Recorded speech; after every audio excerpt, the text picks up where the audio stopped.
Welcome to Middle East Briefing. The content of the briefing includes what to know about the situation in the Middle East this week. WRAPUP 1 Yemen's Houthis vow response after US, British strikes. After new US strikes hitting Yemen, Iran issues a warning about suspected spy ships in the Mideast. Scores killed in overnight strikes as Hamas weighs Gaza truce proposal. Which Houthi targets were hit by US-UK strikes in Yemen? What to know about the situation in the Middle East this week. Associated Press. The United States and Britain have carried out strikes against Iran-backed armed groups in Syria, Iraq, and Yemen, whilst Israel continues its offensive against Hamas in Gaza. The U.S. has struck Iran-backed armed groups in Iraq and Syria in retaliation for the killing of 3 American soldiers, but has emphasized that it does not want to escalate the conflict into outright war. The militias have not yet retaliated, suggesting that they do not want an all-out war with the U.S. either.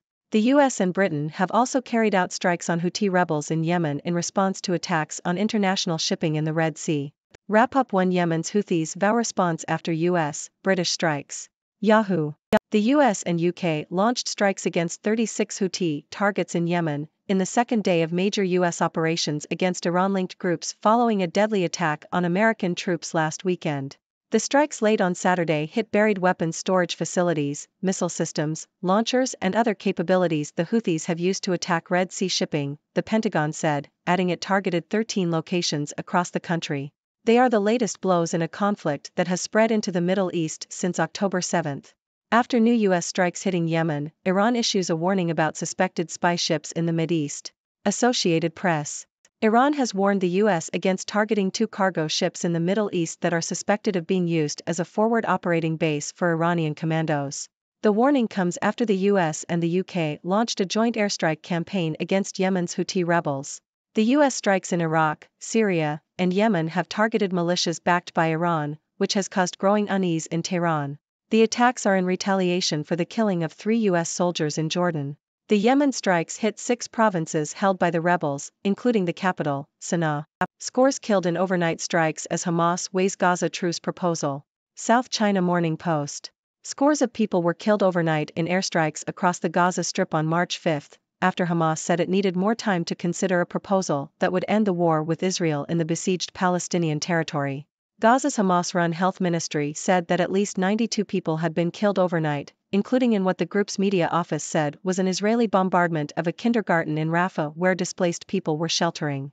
The war in Gaza was sparked by Hamas's unprecedented attack on Israel on October 7, which resulted in the deaths of about 1,160 people, mostly civilians. Which Houthi targets were hit by US-UK strikes in Yemen? Al Jazeera.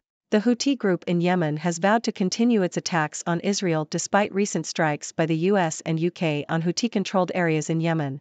The strikes targeted 36 Houthi positions, including underground storage facilities, command and control centers, missile systems, drone storage and operations sites, radars, and helicopters. The US military refrained from disclosing further details about the targets. The Houthi group has been launching missile, drone, and boat attacks against Israel-linked commercial vessels and US and UK military ships in the Red Sea and Gulf of Aden as a response to Israel's war on Gaza. The Houthi attacks have disrupted global trade and will only stop when Israel ceases fire in Gaza, according to the group. The US launched the strikes in retaliation for a drone attack by the Islamic Resistance in Iraq, which killed 3 US soldiers. The U.S. targeted 85 sites in Syria and Iraq linked to Iran's Islamic Revolutionary Guard Corps, IRGC, and other political and military groups. The UK and EU supported the U.S. strikes, while Iran, Iraq, and Syria condemned them. Far-right ministers' criticism of Biden sparks anger in Israel at a sensitive time for U.S. ties. Associated Press. Criticism of President Joe Biden by a far-right minister in Israel's government sparked outrage on Sunday, underscoring the sensitivity of U.S. relations as Washington provides key support for the offensive against Hamas in Gaza.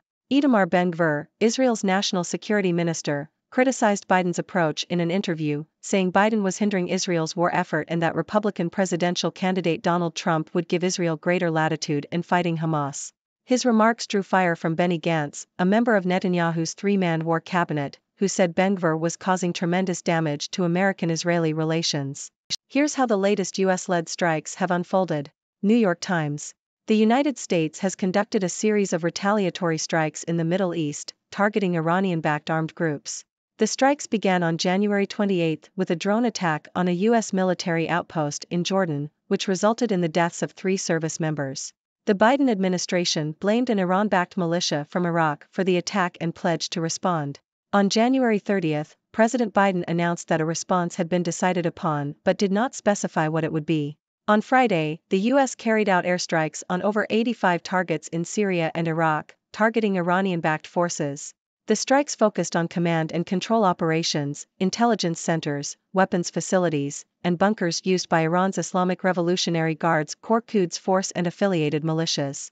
The U.S. stated that it did not seriously consider striking inside Iran and that the goal was to signal the desire to avoid all-out war.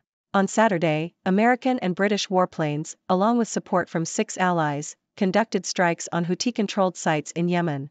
The strikes targeted weapons storage facilities, missile launchers, air defense systems, and radars.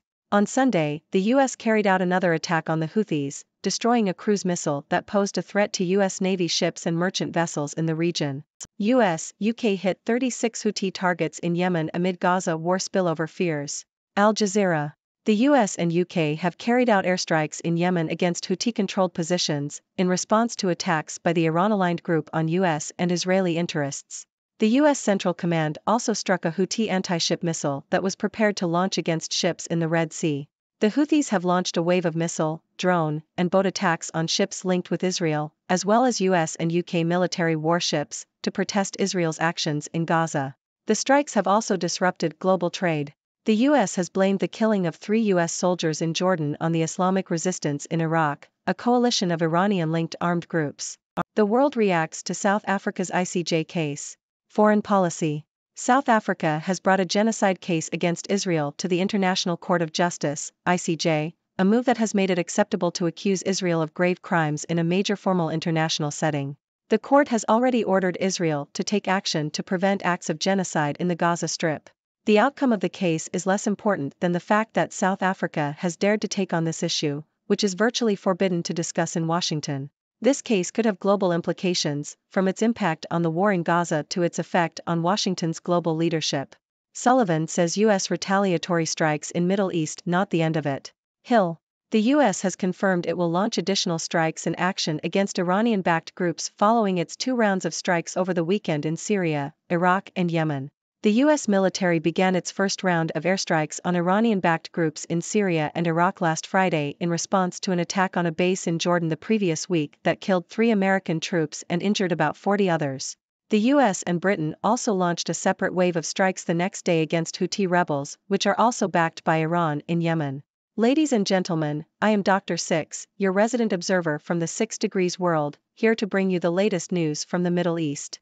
It has been a turbulent week in the region, with the United States and Britain launching strikes against Iran-backed armed groups in Syria, Iraq, and Yemen, while Israel continues its offensive against Hamas in Gaza. Let's dive deeper into these developments. First, the US and UK carried out strikes on Houthi rebels in Yemen, targeting their weapons storage facilities and missile systems. These strikes were in response to attacks on international shipping in the Red Sea. Meanwhile, Iran has issued a warning about suspected spy ships in the Middle East, urging the U.S. not to target them.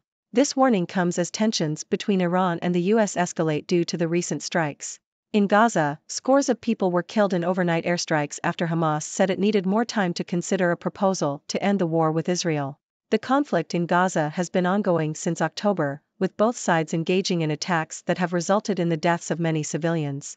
The Houthi group in Yemen has vowed to continue its attacks on Israel despite the recent strikes by the US and UK. They have been launching missile, drone, and boat attacks against Israel-linked commercial vessels and military ships.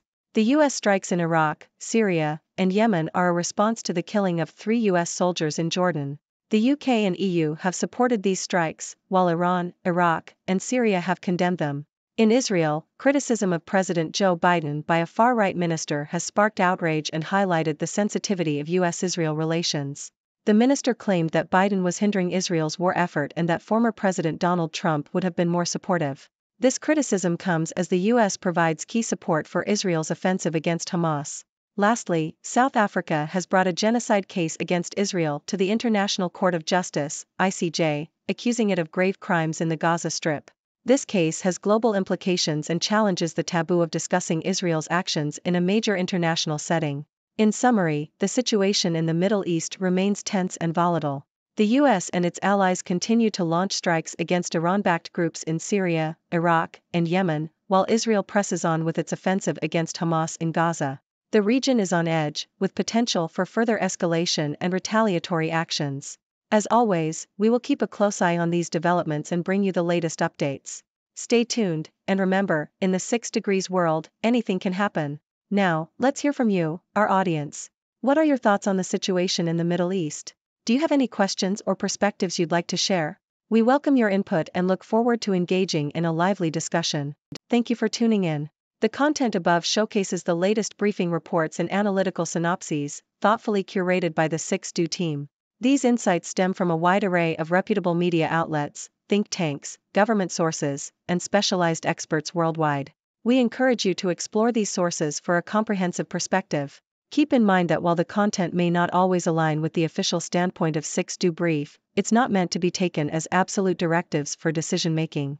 Comprising seasoned media professionals, learned scholars, and accomplished scientists, the 6Do team embodies a trailblazing, fully independent media entity. To customize 6Do Brief to meet your professional needs, you have the option to subscribe to a diverse array of briefings on our website, 6dobrief.com. Regardless of your location, you can conveniently receive 6Do Brief via email.